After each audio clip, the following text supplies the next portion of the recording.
여러분 안녕하세요. 2024년 2월 14일 우리 외교부는 1959년 이래 65년간이나 단절되었던 우리나라와 쿠바와의 외교관계를 수립했다고 발표했습니다. 이 소식을 접하면서 마음속으로 얼마나 반가웠는지 모릅니다. 왜냐하면 17년 전인 2007년 당시 쿠바 여행을 하면서 보고 느꼈던 일들이 생생하게 떠올랐기 때문입니다. 그래서 오늘 당시 보고 느꼈던 여러 가지 일들을 영상으로 올려 여러분들과 함께 나눠보고자 합니다. 자, 그러면 함께 하실까요? 사실 쿠바는 우리의 지구 반대쪽에 있는 나라로 지리적으로나 정치적인 이유로 그간 접근하기 쉽지 않은 그야말로 머나먼 나라였습니다. 그러나 이제 우리도 오갈 수 있는 문이 열리면서 가보고 싶은 곳 중에 하나가 되었습니다. 2024년 2월 14일 우리나라 외교부 대변인은 1959년부터 단절되었던 쿠바와의 외교 관계를 65년 만에 재수립한다는 전격 발표를 합니다. 이는 그간 쿠바는 형제국이라 하며 절친하게 지내온 북한도 모르게 극비로 진행된 일로 환영할 만한 일이라고 보도하고 있습니다. 이 소식을 듣는 순간 2007년 1월 쿠바를 방문했던 일들이 생생하게 떠오릅니다. 하여 앞으로 몇 번에 걸쳐 보고 들은 그들의 일상생활은 물론 경제사정, 특히 농업 문제 등에 관한 얘기를 나누어 보려 합니다. 사실 당시 1980년대 후반부터 사회주의 경제체제를 채택했던 여러 나라들이 식량 부족과 부진한 경제성장 등을 만회하기 위해 시장경제체제로 전환을 진행하던 중이었지만 쿠바는 여전히 북한 등과 마찬가지로 사회주의 경제체제를 고수하는 국가였죠. 그런데 왜 그런지 쿠바 현장을 봐야겠다는 생각이 들더라고요. 그래서 중남미의 여러 나라들을 일주하는 동안 쿠바로 가는 생각을 합니다. 당시 외교 관계가 없던 우리나라라 입국 비자를 어디서 어떻게 얻는지 몰라 궁금해하던 중 콜롬비아에서 우리 교민들의 도움으로 입국할 수 있었죠. 알고 보니 일단 왕복 항공기와 $20 여행자 카드를 구매하면 쿠바 입국 시 우리 여권에 입국 허가 스탬프를 찍어주는 대신 별지 카드에 스탬프를 꽝 찍어주는 간단한 절차를 몰랐다니. 그런데 이렇게 다녀온 지 긴 세월이 흘러서도 쿠바의 경제 사정은 예나 지금이나 나아진 것이 없다는 사실입니다. 아니 오히려 뒷걸음질 친 것이 아닌가 할 정도로 현재 경제 사정이 악화된 것이 우리와 외교 관계를 맺게 된 주요 이유 중에 하나라고 봅니다. 아무튼 콜롬비아 보고타에서 항공권을 구입하고 파나마를 경유하여 쿠바 아바나 공항에 도착합니다. 우리와는 미수교국인 철저한 사회주의 국가인 쿠바에 한국 여권으로 입국할 수 있다니 세상 참 많이 변했구나 생각하며 마음은 차분해집니다. 우선 공항의 여행사에서 호텔 예약하면 그냥 가는 곳보다 3배 이상 싸다는 얘기에 군말 않고 예약합니다.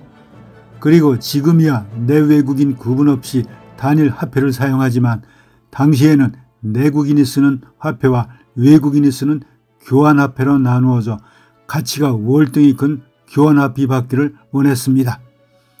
이는 예전 중국이나 베트남 등에서 외국인에게 부과하던 이중가격과 다름없었습니다. 그리고 달러를 쓰는 사람에게 불이익을 주기에 환전 수수료는 유로 등에 비해 10% 이상 높았지만 어쩔 수 없는 일이었습니다. 이제 여행사에서 소개한 아바나에서 가장 크다는 아바나 리브르 호텔로 갑니다. 시내로 들어오는 동안 거리는 남극 특유의 야자수 가로수 사이로 낡은 건물들이 보이고는 있었지만 꾸밈없는 그대로의 모습을 볼 수 있다는 것은 마음에 듭니다.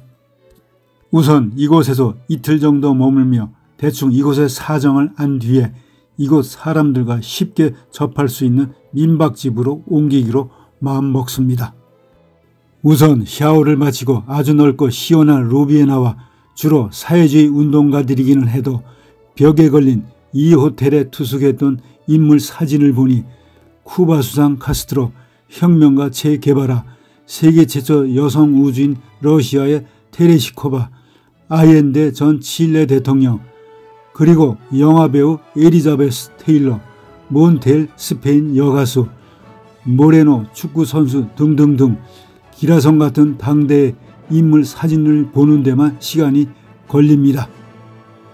그리고 벽에 쓰인 오늘의 일이 역사적인 관심사 일수임을 명심하라는 글은 스스로 가볍게 여기지 말라는 의미로 받아지더라고요. 그리고 거리를 오가는 클래식 택시를 보느라면 가는 세월을 잡아놓은 듯한 향수와 로맨틱한 분위기 속에 빠집니다. 이어 코로니엘 양식으로 지은 웅장하고 고풍스러운 아바나 대학 계단을 따라 위로 올라갑니다. 마침 이 대학 법학과 출신 변호사를 우연히 만나 한국인이라고 했더니 반갑다며 안내를 자청합니다. 그는 이 나라의 현행 법과 변하는 국민들 의식 사이에 큰 갭이 있음을 말합니다.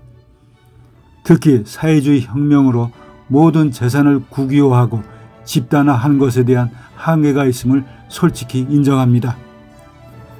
그로부터 쿠바의 고민이 무엇인지 감이 잡히는 듯 했습니다.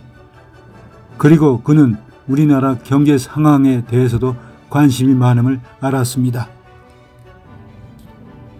주변이 어두워지자 그와 헤어져 피자 한 판을 사듭니다. 호텔로 돌아오는 도중 이웃 공연장에서 열리는 중미의 전통춤인 살사쇼를 보기로 합니다.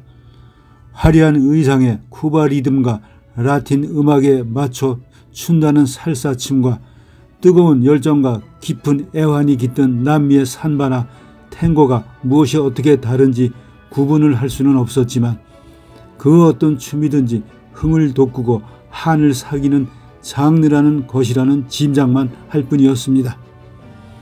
이렇게 쿠바에서 첫날을 설렘 속에 보내고 내일의 새로운 기대 속에 창밖에 펼쳐진 카리브해 파도는 먼 고국 소식을 들려주는 듯 출렁입니다. 여러분 잘 보셨나요? 1960년 이래 북한과 수교한 쿠바는 철저하게 사회주의 경제정책을 펴왔습니다만 1990년 전후하여 구 동구권의 와해로 쿠바의 경제사정은 날로 어려워져 현재에 이르고 있습니다. 현재는 세계에서도 가장 낙후된 지역의 하나로 꼽히고 있을 정도입니다.